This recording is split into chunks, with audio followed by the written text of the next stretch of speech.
Let's begin by looking at ozone. If we take a Lewis structure of ozone, we quickly run into a rather annoying problem. There are actually two of them.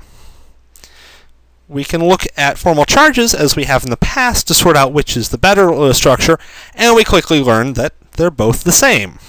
They both have charge separation, but it's the same charge separation. Only question is, which atom do you put it on?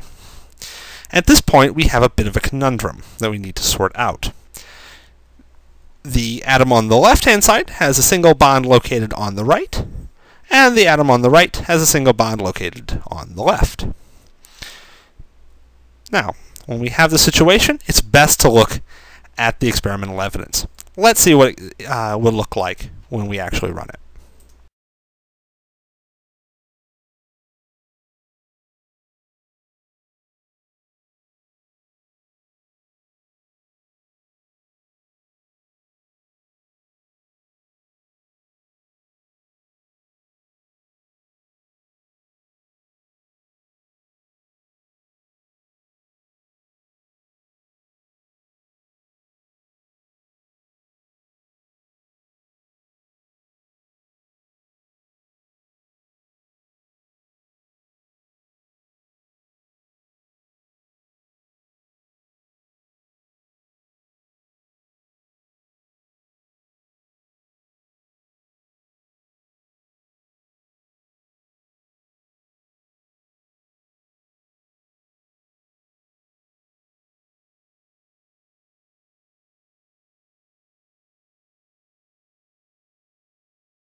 Ozone is displaying a property known as resonance. This is when a molecule is accurately described not by a single Lewis structure, but by a hybridization of two or more Lewis structures. In this case, we have ozone with a double bond on the left and ozone with a double bond on the right. We see the double-headed arrow in between them, which is denoting that we're not actually doing chemistry, only rearranging the location of the electrons. We still have the same molecule.